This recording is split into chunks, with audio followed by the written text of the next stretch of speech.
you stupid fool. Did you really think you gonna hit me? Huh? Bam, bam, bam. Over. Every time they get a guy, they build him up, and you know what I do?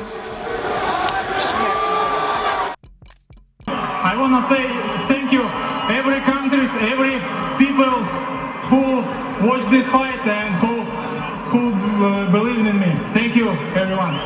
Todd? So there you have it. Daniel, he said, I want to thank those who believed in me. Did you believe he could do what he did? Dante's Boxing Nation, what's going on, guys? So the era of upsets continues. It is official, guys. The Juice Crew has completely fallen apart. After Julio Cesar Martinez loses, Oscar Valdez loses, and now Canelo Alvarez European Tour comes to a halting stop as he gets completely dominated by Dimitry Bivol in a fight where nobody, and when I say nobody, I mean no one, gave Bivol a chance of winning this fight. Eddie Hearn was the only one that even implied that Bivol had a good chance of winning this fight. You had people like Gervonta Tank Davis who said, I don't even know who he is, but Canelo gonna destroy him. And that was the perception by the majority of people. No one was really paying attention to the sweet science. They weren't paying attention or studying Dimitry Bivol. The majority of people were just going off of the popular narrative. You guys already know what I told you about this fight on numerous videos previously. I told you guys, outside of a robbery, I cannot see Canelo Alvarez winning too many rounds in this fight. I said Bivol's style is all wrong for Canelo Alvarez. And that's exactly how this fight played out. I told you guys that leading up to this fight, this was the only fight of Canelo's since he's been fighting at 168 where I was studying film. We didn't need to study film when Canelo was fighting against the other champs at 168 because we knew those were going to be easy wins for Canelo. I had already predicted how all those fights, the Plant fight, the Saunders fight, the Smith fight, I had already predicted how those fights were going to play out. That's the way they played out. But when it came to this fight in particular, I told you guys there was a point leading up to this fight where I was watching Canelo versus Kovalev, that fight almost every day. And then I would mix it up with watching Bivol versus Smith, Bivol versus John Pascal.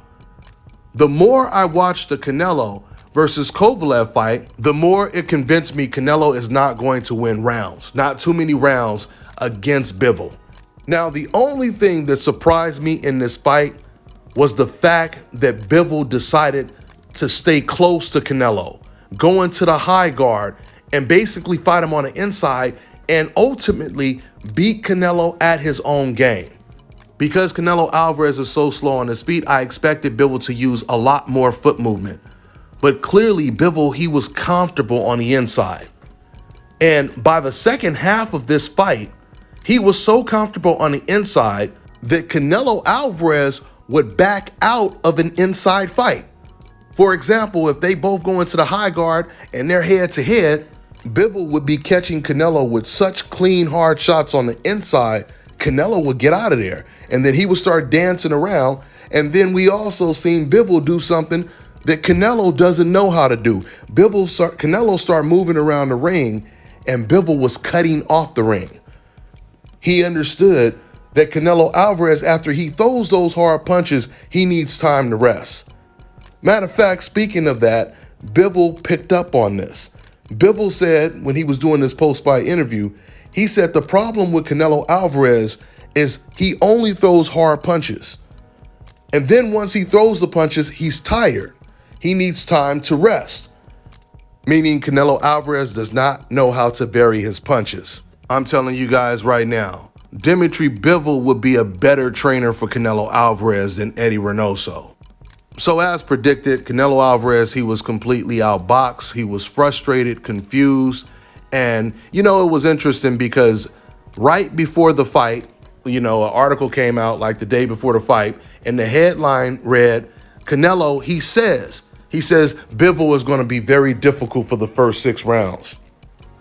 And that's a terrible way of going into a fight. Because what you're admitting, what you're basically saying is, all of the sparring you did, all of the preparation didn't really make you any better. You're still going to go in this fight losing the first half of the fight, and then you're going to have to rally back. Whenever I hear a fighter say something like this, it reminds me of Diego Corrales. I remember Diego Corrales, he said going into the Floyd Mayweather fight, he said, oh man, he's going to win the first 3-4 rounds. I expect that. But after that, I'm going to start catching up with him. But then you always have to think, what if they do good in the first 3-4 rounds and then they even start doing better after that? You know what I'm saying? And this is exactly what happened in this situation. Not only did Canelo look frustrated and tired in this fight, but he also got hurt multiple times in this fight. This is the reason why Canelo, he kept backing up. 1 minute, he wanted to come forward and throw hard punches. The next minute, he feels some of that power of Bivol, he starts backing up. Now he doesn't want to fight on the inside. He doesn't know what to do. Neither does his corner. I already told you guys, Canelo Alvarez, he was forced into taking this fight. It was the lesser of two evils. He either had to take the PBC deal, which it was structured to where he would have to fight Jamal Charlo first. If he were to beat Jamal, he would fight Errol Spence at a catchweight of 164. He would either fight Errol Spence or David Benavidez. He had that deal on the table, and he had this deal on the table. Bivol, Golovkin, and I think either McAboo or John Ryder. He originally wanted the McAboo fight. Now we know why Canelo wanted the McAboo fight. And now we know why Canelo, he never took on the Andrade fight at 154 or 160. He never took on the Charlo challenge at 154 or 160. All of that comes to light now. I've always told you guys, no matter how much old media tries to hype up a fighter, unfortunately, old media can't get in the ring and fight for them. They cannot make their favorite fighters better than what they are. Only thing they can really do is push propaganda and mislead the public. We've seen old media hype up a fighter on the hope list, already calling him the greatest of all time, one of the greatest of all time. We've seen them do this with Chocolatito Gonzalez. We've seen them do this with Gennady Golovkin, and of course Canelo Alvarez and many other fighters. And then all of a sudden they're in the ring with someone that they're supposed to beat, and people start believing in the hype. There's no way this guy could lose, and just like that, he gets exposed completely. But the funny thing is, deep down, old media, they knew what it was all along with Canelo Alvarez. This is why they did not want to see Canelo take on certain challenges. They wanted to keep running with this narrative that he was arguably the greatest of all time, one of the greats, pound for pound, the best. But what old media did not anticipate is eventually it would get to a point to where networks like DAZN and PBC, they would no longer be offering Canelo Alvarez easy, guaranteed wins, cherry picks. It got to a point to where even Eddie Hearn and DAZN, as much as they love Canelo, they had no choice but to put Canelo in there with someone tough because they could not afford to lose more money. That's why they didn't allow Canelo to take an easy fight against McAboo.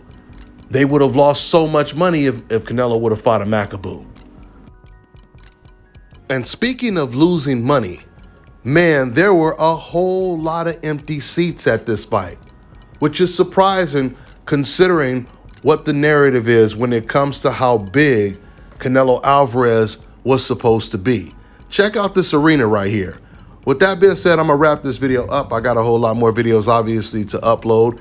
I got my man over there covering the fight. So I'll catch up with you guys on the next one.